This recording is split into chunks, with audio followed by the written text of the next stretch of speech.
कल हमने यहीं पे एंड किया था। बताओ क्वेश्चन नंबर सी क्या होगा का आंसर। ऐसे करते हैं, यहाँ पे आई कैप, जे कैप, के कैप तीनों डायमेंशंस में इसके रिजोल्यूशन, इसके कंपोनेंट दे रखे हैं। तो हमने यहाँ सीखा था इसका मैग्नीट्यूड का फॉर्मूला होता है इस केस में ए एक्स का स्क्वायर प्लस ए वाई का स्क्वायर प्लस ए जेड का स्क्वायर। तो ये जाएगा 3 का स्क्वायर प्लस 4 का स्क्वायर प्लस 5 का स्क्वायर। सही है, आप सभी ने ऐसे ही किया है। ओके, ये वाला क्वेश्चन करके दिखाएं। Find the value of see if given vector is a unit vector और एक वेक्टर दे रखा है v बराबर 0.6 आई कैप प्लस 0.8 जे कैप प्लस सी के कैप। तो सी की वैल्यू बतानी है, इसमें सी की वैल्यू क्या होगी। तो ए आंसर आ रहा है आपका। ओके, सही जवाब है। कैसे किया, देखो कैसे किया। अरे स्क्रीन पे नहीं लिखना है किसी को, आपको आंसर करना है तो कमेंट में करो, ठीक है ना। स्क्रीन पे कोई नहीं लिखेगा, जब मैं कहूंगा तभी लिखेंगे स्क्रीन पे। तो कैसे किया, जैसे कि इसमें गिवन है कि v जो है v vector is a unit vector. तो यूनिट वेक्टर का मैग्नीट्यूड कितना होता है 1।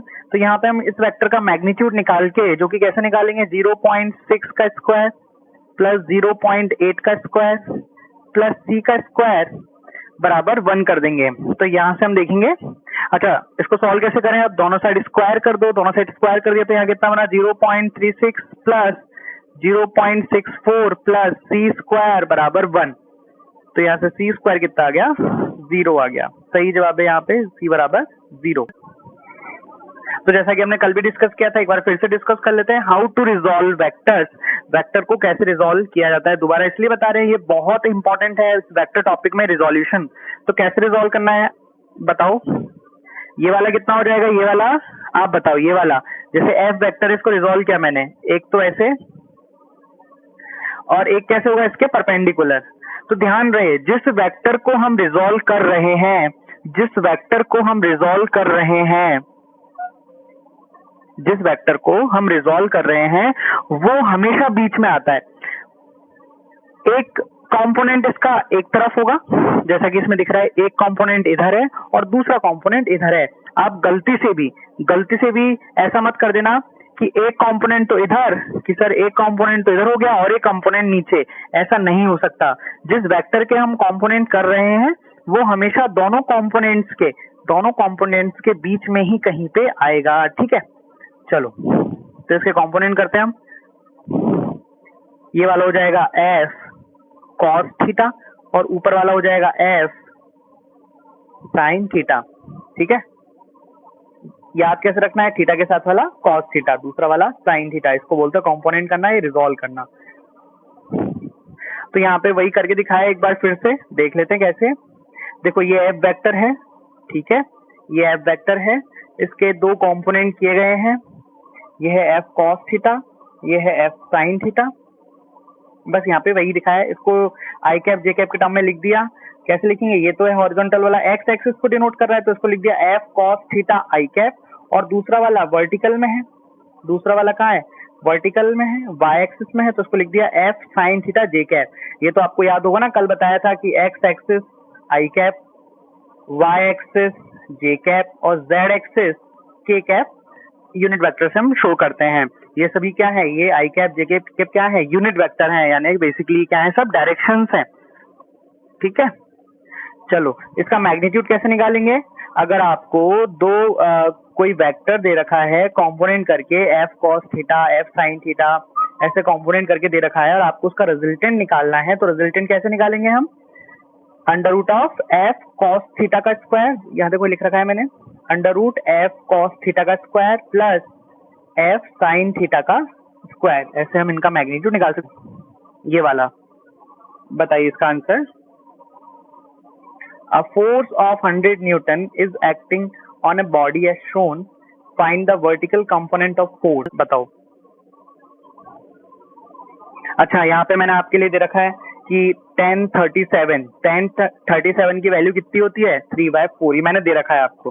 तो इसका वर्टिकल कंपोनेंट करना है। अब करते हैं, तो सबसे पहले हम कंपोनेंट करते हैं एफ के। तो देखो कैसे होंगे कंपोनेंट, एक कंपोनेंट तो ऐसे होगा, देखो वैसे तो हम इसके कितने भी कंपोनेंट कर सकते हैं, किसी भी वेक्टर के इनफाइनाइट कंपोनेंट्स होते हैं, किसी भी वेक्टर के इनफाइनाइट कंपोनेंट्स होते हैं, लेकिन हमें यहाँ पे कहाँ करना है, वर्टिकल में करना है। तो अगर एक कंपोनेंट वर्टिकल में होगा तो ऑब्वियस है दूसरा कंपोनेंट, एक कंपोनेंट अगर वर्टिकल में होगा तो दूसरा कंपोनेंट हमें किधर करना पड़ेगा, हॉरिजॉन्टल में, क्योंकि दोनों कंपोनेंट्स के बीच में हमेशा 90 डिग्री हम रखते हैं, इनको रेक्टेंगुलर कंपोनेंट कहते हैं और यही हम करेंगे। ठीक है, तो एक कंपोनेंट किया मैंने इधर, एक किया ऊपर, तो ये वाला कितना हो जाएगा, f cos 37 और ये वाला हो जाएगा f sin 37। हमें कौन सा चाहिए, वर्टिकल चाहिए, तो हमारा आंसर हो गया f sin 37। f कितना है, f दे रखा है 100। साइन 37 की वैल्यू कैसे निकाल सकते हैं, साइन 37 की वैल्यू हम tan 37 से निकाल सकते हैं, या हमें याद भी होनी चाहिए। साइन 37 होता है 3/5, साइन 37 होता है 3/5, तो कितना आ गया ये आ गया 60 न्यूटन। तो आंसर हो गया A. Okay, A is the correct answer. जिन्होंने बी दिया वो गलत है, A is the correct answer. चलो ये वाला करके दिखाओ। A force F is acting on a body and its component along x-axis is 60 Newton. Then force F is inclined at an angle of 30 degree as shown. Determine F. चलो कैसे करेंगे देखो। तो ये कोई फोर्स है F, यहाँ पे एक कंपोनेंट दे रखा है इसका 60 न्यूटन। तो बेसिकली क्या दे रखा है, हमें दे रखा है F cos 30 डिग्री बराबर 60, f cos 30 बराबर 60 दे रखा है। ठीक है, तो f की जगह f cos 30 कितना होता है, √3/2 बराबर 60। तो कितना आ गया, f बराबर 120 अपॉन √3। और इसको सॉल्व कर लो आप। 120 अपॉन √3 को कैसे लिख सकते हैं बताओ, 120 अपॉन √3 को कैसे लिख सकते हैं, f कैसे लिख सकते हैं, 40 into 3 डिवाइडेड बाय √3। तो कितना आ गया 40√3। तो आंसर क्या हो गया, बी आंसर हो गया। अब इसमें एक चीज आती है डायरेक्शन कोसाइन। अभी और क्वेश्चंस करते हैं, उससे पहले एक छोटा सा टॉपिक पढ़ लेते हैं, डायरेक्शन कोसाइन। बहुत ही छोटा सा है, सिंपल फॉर्मूला है। डायरेक्शन कोसाइन क्या होता है, जैसे मान लो एक वेक्टर है कोई ए, ये ए वेक्टर दिया हुआ है, ये जो डायग्राम में है ना, ये ए वेक्टर है, ये वाला ए वेक्टर, इसका सभी एक्सिस के साथ एंगल दिया हुआ है। इस ए वेक्टर का एक्स एक्सिस के साथ जो एंगल है वो है अल्फा, ये वाला एक्स एक्सिस ये वाली है, एक्स एक्सिस के साथ जो एंगल है वो है अल्फा, वाई एक्सिस के साथ जो एंगल है वो है बीटा, और जेड एक्सिस के साथ जो एंगल है वो है गामा। तो इसका अल्फा बीटा गामा तीनों एक्सिस के साथ एंगल दिए हुए हैं।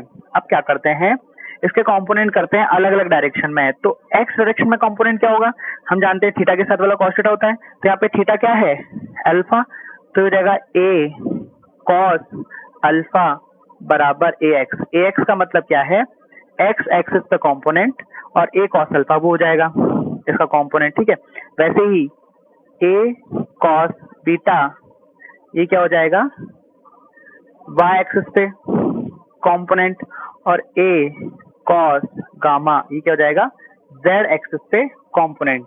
देखो तो इस तरह से तीनों एक्सिस पे इसके कंपोनेंट निकल जाएंगे। एक्स एक्सिस पे ए कॉस अल्फा, वाई एक्सिस पे ए कॉस बीटा, और जेड एक्सिस पे ए कॉस गामा। अब समझो डायरेक्शन कोसाइन होते क्या है।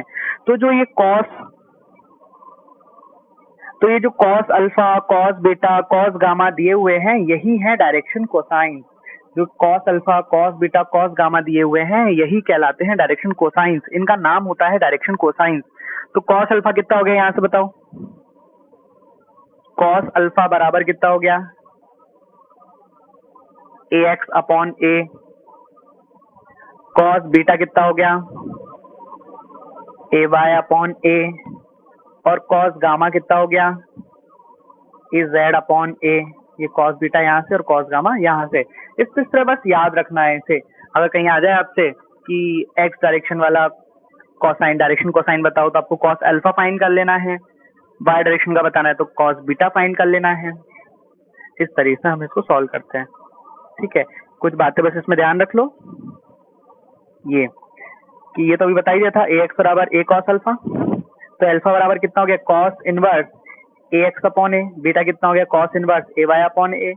और गामा कितना हो गया, कॉस इनवर्स ए जेड अपॉन ए। ये कोई खास इंपॉर्टेंट नहीं है। ठीक है, ये वाली लाइन बहुत इंपॉर्टेंट है, ये जो आपको दिखाई दे रहा है cos square alpha plus cos square beta plus cos square gamma. तो कॉस स्क्वायर अल्फा की वैल्यू कितनी हो गई, ये हो गई ए एक्स अपॉन ए स्क्वायर। कॉस बीटा की वैल्यू कितनी हो गई, ए वाई अपॉन ए स्क्वायर। और कॉस गामा की वैल्यू कितनी हो गई, ए जेड अपॉन ए स्क्वायर। और तीनों को सम किया तो ये निकल के आया 1। ये कितना निकल के आ गया, ये 1 निकल के आ गया। तो ये हमें याद रखना है कि डायरेक्शन कोसाइंस को स्क्वायर करके अगर जोड़ते हैं तो किसके बराबर आता है, वो आता है 1 के बराबर आता है। ठीक है, ये वाला करो, बताओ। An aeroplane travel 200 kilometre on a straight course making an angle 30 degree east of north. ठीक है, how far the north and how far east does the plane travel from its starting point. तो north में कितना चला और east में कितना चला। तो ये बेसिकली रिजोल्यूशन का कंपोनेंट का क्वेश्चन है और बहुत ही अच्छा क्वेश्चन है, हम करते हैं सॉल्व इसको। ठीक है, तो 200 किलोमीटर चलना है ईस्ट ऑफ नॉर्थ। तो पहले यहाँ डायरेक्शन देख लो, ये होती है ईस्ट, ये होता है नॉर्थ। तो हमें बोला गया है कि 30 डिग्री ईस्ट फ्रॉम नॉर्थ, तो नॉर्थ से 30 डिग्री ईस्ट की तरफ, तो इधर ये 30 डिग्री।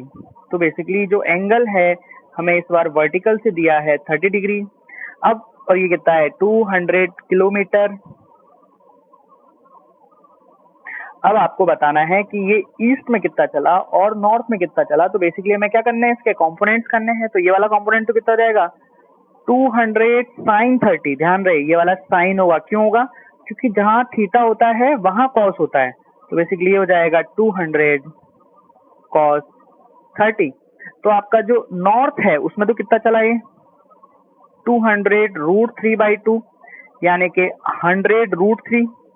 और √3 की वैल्यू हमें पता है कितनी होती है 1.732। तो 1.732 को जब मल्टीप्लाई करेंगे 100 से तो कितना आ जाएगा, और ये हो जाएगा 100।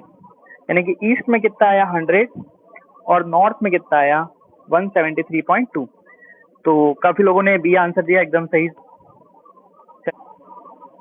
तो अब आ जाता है triangle law of vector addition. तो ये होता क्या है इसको समझेंगे। तो पहले यहाँ समझा देता हूँ आपको, फिर बताऊंगा कैसे इसको इसकी थ्योरी क्या है, स्टेटमेंट क्या है इसका। तो triangle law of vector addition कहता है कि मान लीजिए कि दो वेक्टर आपको जोड़ने हैं, ए वेक्टर प्लस बी वेक्टर। तो ए वेक्टर और बी वेक्टर को ऐड करना है। तो इस लॉ के हिसाब से ये एक ट्रायंगल फॉर्म करते हैं। तो ये दोनों वेक्टर ए वेक्टर और बी वेक्टर ट्रायंगल की दो साइड होंगी सेम रोटेशन में, सेम डायरेक्शन में। जैसे ए वेक्टर यहां से स्टार्ट हुआ आगे की तरफ, ये ए वेक्टर, और जो बी वेक्टर है वो इसी के हेड से स्टार्ट हुआ आगे की तरफ, यानी कि रोटेशन सेम है।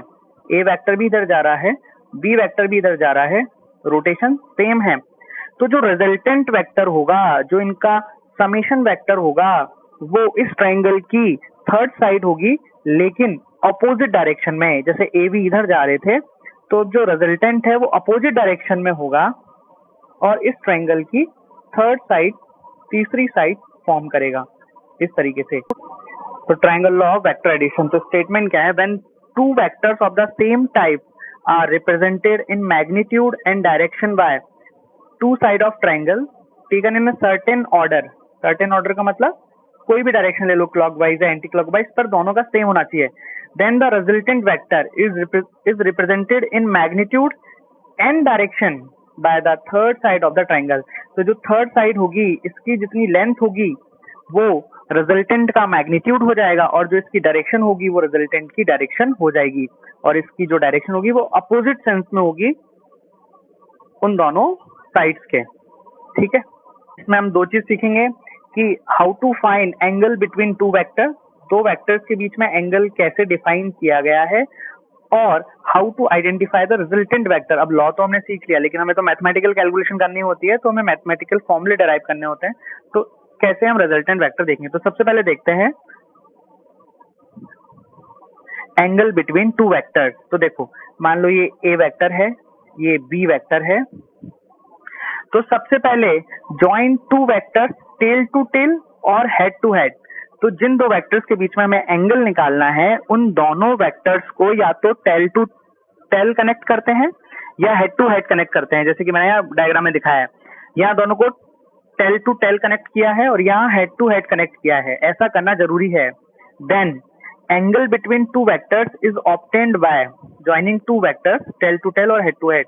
तो हमने ज्वाइन कर लिया, उसके बाद इन दोनों के बीच में जो छोटा वाला एंगल होगा इन दोनों वेक्टर्स के बीच, अब देखो सबसे पहले दोनों वेक्टर्स को या तो टेल टू टेल या हेड टू हेड कनेक्ट कर लो। उसके बाद इसमें जो छोटा वाला एंगल होगा वो होगा, जो छोटा वाला एंगल होगा वो होगा एंगल बिटवीन टू वेक्टर्स। जैसे यहाँ पे डायग्राम बनाता हूँ मैं, एक एंगल तो ये थीटा दे रखा है, एक एंगल ये दूसरा, ये मान लो θ1। तो कौन सा एंगल बोलेंगे हम ए और बी के बीच में? ये छोटा वाला। देखो यहाँ लिख रखा है कि theta should be less than 180 और इक्वल टू 180 या greater than equal to 0 degree. तो जब भी angle between two vectors define होते हैं तो 0 टू 180 के बीच में ही डिफाइन होते हैं। इसलिए मैं बोल रहा हूँ कि छोटा वाला एंगल लेंगे, क्योंकि बड़ा वाला एंगल तो 180 से ज्यादा हो जाता है। तो ये बात आ गई समझ में सबको? देखो एक बार फिर से सुन लो, जब भी angle between two vectors define करना है तो दोनों वेक्टर्स को सबसे पहले हेड टू हेड या टेल टू टेल कनेक्ट कर लो। उसके बाद उन दोनों के बीच में जो छोटा वाला एंगल होगा वो angle between the two vectors होता है। ठीक है, अब दूसरी जो इसमें बात करने वाले थे हम, identify the resultant vector. Resultant vector को आइडेंटिफाई कैसे करते हैं? तो जैसा कि मैंने बताया है कि जैसे मान लो यहाँ पे ए वेक्टर प्लस बी वेक्टर, दोनों वेक्टर को हमें सम करना है, तो दोनों को हमने सेम सेंस में लगा दिया। तो ये तो हो गया बी वेक्टर, ये ए वेक्टर। तो जो अपोजिट सेंस का वेक्टर होगा वो रिजल्टेंट वेक्टर होगा। ठीक है, अगर मान लो जैसे इस डायग्राम के हिसाब से लिखते हैं कि कौन दो वेक्टर जोड़ रहे हैं और रिजल्टेंट क्या है, तो हमें देखना पड़ेगा कि कौन से दो वेक्टर सेम सेंस में है। तो यहाँ पे देखो ए वेक्टर इधर से जा रहा है, ठीक है, बी वेक्टर इधर से इधर आ रहा है, मतलब ये दोनों सेम सेंस में है, और सी अपोजिट है, इसलिए इसकी इक्वेशन क्या बन गई? ए वेक्टर प्लस बी वेक्टर बराबर सी वेक्टर। ऐसे क्वेश्चंस आते हैं कि इक्वेशन बनाओ कि कौन दो जुड़ रहे हैं और रिजल्टेंट क्या है। तो हमें यहाँ पे वेक्टर्स के एरो का साइन देखना होता है और देखना होता है कि कौन से दो वेक्टर तो सेम सेंस में है, सेम रोटेशन में है, तो वो तो जोड़ रहे हैं और रिजल्टेंट उनका अपोजिट सेंस वाला वेक्टर होता है। ठीक है,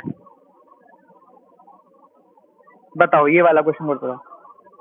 एंगल बताना है तो determine the angle between P vector and Q vector and Q vector and R vector. तो एक बच्चा सवाल पूछ रहा है, अगर यहाँ पे सी वेक्टर अपोजिट हो जाता तो क्या होता? अगर यहाँ पे सी वेक्टर का साइन अपोजिट होता तो क्या होता? भाई कि तीनों सेम एक दूसरे को जुड़ते जा रहे हैं और फाइनली रिजल्टेंट कुछ बचा नहीं। तो अगर सी का साइन यहाँ अपोजिट होता तो आंसर आता A vector plus B vector plus C vector बराबर 0, क्योंकि उस केस में कोई रिजल्टेंट हुआ ही नहीं। हम ऐसे देख सकते हैं कि कोई यहाँ से यहाँ चला, फिर यहाँ चला और फिर वापस आ गया, कोई आगे चला फिर ऐसे चला फिर ऐसे चला वापस आ गया, तो फाइनल डिस्प्लेसमेंट कितना हुआ? 0। इस तरीके से। Okay, clear? अब ये क्वेश्चन का आंसर कि determine the angle between P vector and Q vector. सबसे पहले P vector and Q vector के बीच में एंगल बताओ, P vector and Q vector. तो जैसा कि आपको बताया मैंने कि या तो हेड टू हेड कनेक्ट करो या टेल टू टेल कनेक्ट करो। तो पी वेक्टर आपको दिखाई दे रहा है ऐसे है और क्यू वेक्टर ऊपर है, ये पी ये क्यू। तो आपको पहले इसका हेड टू हेड और टेल टू टेल कनेक्ट करना पड़ेगा। तो कनेक्ट करते हैं, तो हमें पी को आगे खिसकाना पड़ेगा। तो हमने क्या किया, इस पी को आगे खिसकाया। तो अब पी और क्यू के बीच में कितना एंगल आया? ये ऑब्वियस आंसर दिख रहा है हमें, कितना? 90 डिग्री। तो पी और क्यू के बीच में 90 degree is the correct answer, but Q and R के बीच में 45 degree is the wrong answer. बहुत सारे बच्चों ने 45 डिग्री आंसर दिया है। अरे बेटा इतना ही होता तो मैं पूछता क्यों, इतना बोलता क्यों कि टेल टू टेल कनेक्ट करो, हेड टू हेड कनेक्ट करो।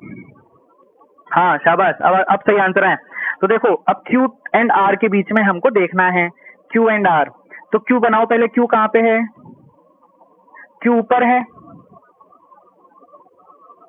ऊपर है, और आर कैसे है? ये क्यू हो गया, ये आर हो गया। क्या यहाँ पे दोनों के हेड टू हेड कनेक्टेड है या टेल टू टेल कनेक्टेड है? क्या नहीं, क्यू का तो हेड है और आर का टेल है। तो हमें पहले इनको हेड टू हेड या टेल टू टेल कनेक्ट करना पड़ेगा। तो मैं करता हूँ। तो आर तो ऐसा है और क्यू को मैं ऊपर बना देता हूँ, यहाँ से मैं ऊपर ले गया क्यू को, तो बेसिकली ये एंगल कितना दे रखा है, 45 दे रखा है ये वाला एंगल। तो ऑब्वियस आंसर ये वाला एंगल कितना हो गया, 135 डिग्री। तो क्यू एंड आर के बीच में एंगल कितना हो गया, 135 डिग्री। 135 डिग्री आंसर हो गया। 90 डिग्री एंड 135 डिग्री आंसर है। ओके, चलो कोई डाउट हो तो पूछ लो, आगे चलते हैं। इसमें बताओ, determine the angle between F1 vector and F2 vector. देखते कैसे। तो सबसे पहले देखो, क्या F1 F2 head to head tail to tail connected है क्या? हाँ है, बिल्कुल सही बात है। यहाँ पे इनका ये जो है वो हेड टू हेड कनेक्टेड है, तो जो एंगल होगा वही फाइनल आंसर होगा। तो ये वाला एंगल कितना होगा, 180 माइनस 37, तो कितना हो गया ये, 143 हो गया क्या? बिल्कुल 143। The resultant of two vectors A and B is perpendicular to the vector A and its magnitude is equal to half of the magnitude. अच्छा, यहाँ पे क्या लिखा हुआ है ना, मैं इसको थोड़ा सा सही लिख देता हूँ। ये बेसिकली क्या लिखा हुआ है यहाँ पे, ये लिखा हुआ है is equal to half of the, ये लिखा हुआ है। चलो अब सॉल्व करो, आंसर बताओ। The resultant of two vectors A and B is perpendicular to the vector A and its magnitude is equal to half of the magnitude of the vector b, then find out the angle between a vector and b vector। देखते हैं इसका कौन answer देता है। देखो मैं solve करता जाता हूँ इसको, है ना। तो कैसे सॉल्व करते हैं ऐसे क्वेश्चन को, सबसे पहले डायग्राम बनाते हैं। तो डायग्राम बनाते हैं, तो दो वेक्टर हैं ए एंड बी, लेकिन जो रिजल्टेंट है इसमें साफ साफ दे रखा है कि the resultant of A and B is perpendicular to the vector A. तो मैं कुछ इस तरह बना लेता हूँ, वेक्टर ए इस तरह से बना लेता हूँ ए, और इसका जो परपेंडिकुलर है, इसका परपेंडिकुलर मैं बोल देता हूँ, ये हो गया आर वेक्टर, यानी कि रिजल्टेंट वेक्टर। ठीक है, ए हो गया, ए बी हो गया। तो ऑब्वियस है, ऑब्वियस क्या है कि बी वेक्टर कहाँ पे होगा, बी वेक्टर ऑब्वियस है इधर ही कहीं होगा, क्योंकि जो रिजल्टेंट है हमेशा दोनों वेक्टर के बीच में ही कहीं आता है। जैसे आपको सिखाया भी था, जब कंपोनेंट करते हैं तो जो रिजल्टेंट होता है एक तरीके से, तो वो जो रिजल्टेंट दोनों कंपोनेंटों के बीच में कहीं आता है। मतलब आप ऐसे भी समझ सकते हो, किसी ब्लॉक पे एक फोर्स ऐसे लगाया, एक फोर्स ऐसे लगाया, तो इधर ही कहीं जाएगा, रिजल्टेंट यहीं कहीं आएगा। ठीक है, तो ये एंगल हमें पता है 90 डिग्री। और एक चीज और दिया, मैं क्वेश्चन में क्या दिया है कि रिजल्टेंट का जो मैग्नीट्यूड है वो वेक्टर बी का मैग्नीट्यूड का आधा है। मतलब यहाँ पे मैं आर बराबर क्या लिख सकता हूँ, b/2। आर बराबर क्या लिख सकता हूँ, b/2। तो अभी अभी हमने जो ट्रायंगल लॉ पढ़ा था उससे देखो, एक नया डायग्राम में फॉर्म करता हूँ और ये आंसर चुटकियों में हो जाएगा। इसकी क्वेश्चन कैसे, देखो ए को तो मैं ऐसे ही ड्रॉ करता हूँ, ठीक है, बी ऐसा है तो उसको मैं यहाँ पे ड्रॉ कर लेता हूँ, और हमारा आर वेक्टर कैसा है, आर वेक्टर है हमारा ऐसे, तो ये आर ड्रॉ कर लिया मैंने, और बी कैसा है, बी ऐसे। भाई triangle law of vector addition, कि ए वेक्टर और बी वेक्टर सेम डायरेक्शन में है और आर वेक्टर इसके अपोजिट सेंस में है, और इसका मैग्नीट्यूड भी दे रखा है कितना, b/2। ये एंगल मुझे पता है कितना, 90 डिग्री। और हमें कौन सा एंगल निकालना है, हमें ए वेक्टर और बी वेक्टर के बीच में एंगल निकालना है। तो ए वेक्टर और बी वेक्टर के बीच में एंगल कौन सा होगा, बेसिकली ए वेक्टर और बी वेक्टर के बीच में एंगल होगा ये वाला। हमें ये वाला एंगल फाइंड करना है, थीटा। ठीक है, तो सबसे पहले अगर मैं ये वाला एंगल फाइंड कर लूं तो वो अपने आप हो जाएगा। ये वाला एंगल फाइंड कर लेता हूं मैं, उसको बोल देता हूँ फाई। ये वाला एंगल अगर मैं फाइंड कर लूं तो ये वाला एंगल ऑटोमेटिक फाइंड हो जाएगा। ठीक है, तो चलो मुझे क्या क्या पता है, अगर मैं इसको फाई बोल रहा हूँ तो फाई के सामने वाला क्या हो गया, परपेंडिकुलर। तो मुझे परपेंडिकुलर पता है कितना, b/2, और हाइपोटेनस पता है b। तो बेसिकली लगाता हूँ साइन फाई। साइन फाई बराबर b/2 डिवाइडेड बाई b। तो b से b गया, तो साइन फाई कितना आ गया, हाफ आ गया। तो फाई कितना आ गया, 30 डिग्री आ गया। तो फाई आ गया 30 डिग्री।